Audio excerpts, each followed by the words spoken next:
Então, pessoal, continuando, após a resposta do réu, as respostas que o réu pode ofertar no nosso procedimento comum, no nosso processo de conhecimento, havendo contestação, tempestiva, a gente já vai trabalhar com as providências preliminares, e não havendo também defesa tempestiva, ou não havendo defesa alguma, a gente tem também a providência preliminar inerente à revelia, tá? Então, antes da gente falar das providências preliminares, que o Código contempla de maneira explícita, as providências preliminares a gente vai encontrar logo na sequência do artigo 347, é o que inaugura as providências preliminares, a gente cumprimos então analisar os artigos que tratam da revelia. Porque nós vimos o 343 que fala da reconvenção, o 344, 345 e 346 eles falam da revelia, antes de falar das providências preliminares, no qual a revelia vem novamente mencionada. No caso aí, no artigo 348 e 349, já dentro do tópico que trata dessas chamadas providências preliminares, tá? Então, para que a gente não perca tempo, para muito tempo, quando falarmos da revelia nas providências preliminares, a gente vai seguir a mesma toada de análise dos dispositivos do Código, na sequência dos dispositivos que eles são apresentados, e vamos inicialmente tratar da questão da revelia, tá? Ou seja, a hipótese de que abre-se o prazo para a resposta do réu e o réu deixa de apresentar uma manifestação, ele deixa então de contestar ou de reconvir, porque uma vez apresentada a resposta não falaríamos de revelia, mas uma vez inerte, uma vez o réu não cumprindo com o seu ônus, não se desincumbindo do ônus que tem de apresentar resposta aos pedidos do autor, de contrapor-se aos pedidos do autor, exercitando o contraditório, essa hipótese de não apresentação de defesa ou de apresentação de defesa fora do prazo legal, a gente fala da hipótese de revelia. Então, a nossa primeira aula, propriamente dita, do conteúdo, nós vamos mencionar a respeito da figura da revelia, as hipóteses em que ela ocorre e os efeitos que são gerados a partir da ocorrência da revelia, tá? Porque não podemos confundir revelia com efeito da revelia, tá? Porque às vezes ocorre a revelia, mas o juiz não aplica o efeito da revelia. Nós vamos ver quando isso ocorre, mas, por exemplo, nas hipóteses que tratam de ação de direitos indisponíveis, então o juiz aplica a revelia, mas ele decreta a revelia, mas deixa de aplicar os efeitos da revelia. O principal efeito é o da presunção da veracidade dos fatos alegados pelo autor. O juiz vai presumir que os fatos são verdadeiros se o réu não contestar a ação, não apresentar a sua resposta, não apresentar a sua versão para os fatos. Então o juiz presumirá que aquele fato é verdadeiro, uma vez que o réu teve prazo para contestar e não fez, não se desincumbiu, então, do ônus que lhe cabia, tá? Então a gente vai analisar as questões da revelia, todas as questões inerentes à revelia, antes de começarmos a falar da fase seguinte do nosso processo, que aí, encerrada a fase postulatória, que é essa primeira fase que nós trabalhamos, em que o autor está postulando as suas pretensões e o réu também postulando a sua pretensão, que é de improcedência da ação, e o autor vai postular a procedência da ação. Então, passada essa fase postulatória, a gente vai falar da fase ordinatória, que compõe o nosso plano de ensino, o nosso plano de trabalho, tá? As providências preliminares, que o Código menciona, seriam inerentes à apresentação ou não de resposta pelo réu, tá? Então, como providência preliminar, o juiz verifica. O réu apresentou resposta no prazo legal? Se ele não apresentou, como providência preliminar, o juiz decreta a revelia e verifica se aplica ou não o efeito da revelia do 344, da presunção de veracidade dos fatos narrados pelo autor na petição inicial.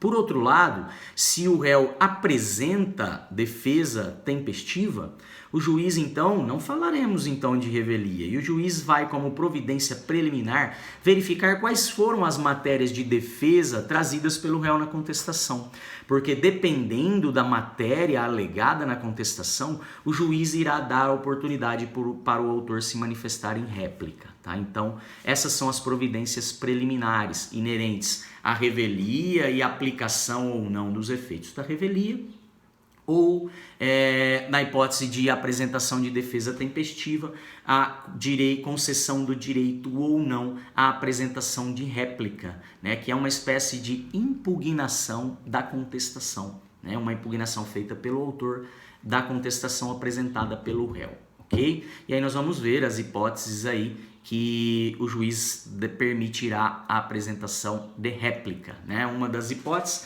é quando ele traz um fato novo, impeditivo, modificativo ou extintivo do direito do autor, tá? Então, um fato novo cujo o autor não teve oportunidade de se manifestar, né? Não trouxe na petição inicial.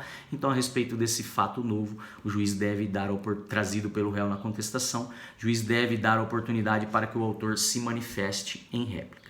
Outra hipótese é as de defesas indiretas, né? Isso vem contemplado no Código, está no 350 e no 351 do CPC, as duas hipóteses de apresentação de réplica, né? O 350 é o que fala dos fatos impeditivos, modificativos ou extintivos do direito do autor, e o 351, né? Desculpa, isso é a defesa indireta, né? O 350. E o 351, ele fala daquelas defesas processuais. Eu falei defesa indireta, mas eu quis me referir a matérias de defesa processual, né?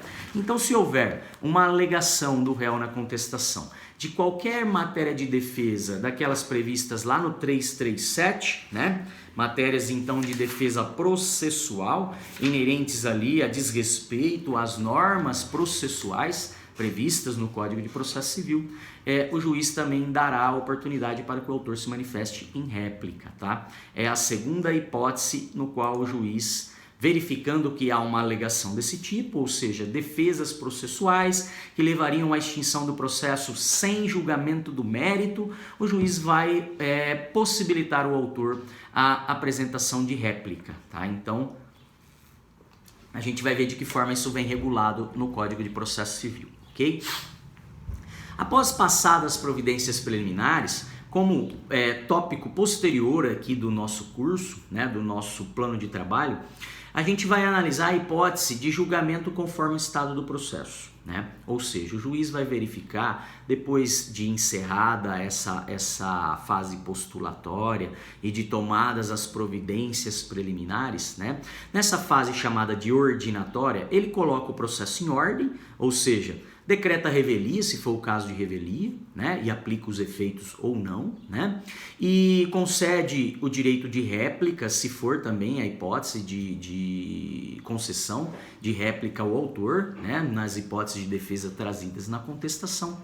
O juiz, quando o processo já está em ordem, então, né? O juiz, não havendo mais nada a ser saneado, porque caso haja necessidade de sanear, é nesse momento que o juiz irá, através de um despacho saneador ou uma decisão de saneamento, determinar aí a correção de vícios, né, por parte do autor, porventura encontrados na petição inicial, né, ou por parte do réu também. Vamos imaginar que o réu apresentou contestação e deixou de anexar procuração ao seu advogado, né? Então, um vício perfeitamente sanável e que o juiz vai determinar que o réu, então, nessa fase de saneamento, corrija este vício anexando a sua representação processual, a sua procuração, ok? E o juiz, estando com o processo em ordem, ele vai verificar o quê? Se é possível promover um julgamento, né? Um julgamento antecipado, um julgamento conforme o estado em que o processo se encontra até aí. Então, a gente vai analisar essas hipóteses de julgamento conforme o estado do processo. As hipóteses de extinção do processo sem julgamento do mérito, né? As hipóteses de julgamento antecipado do mérito, né? Nós vamos verificar quando o juiz tem a autorização ou já estaria o processo apto, né, para um julgamento antecipado. A hipótese que é inovação do CPC de 2015 de um julgamento antecipado parcial de mérito.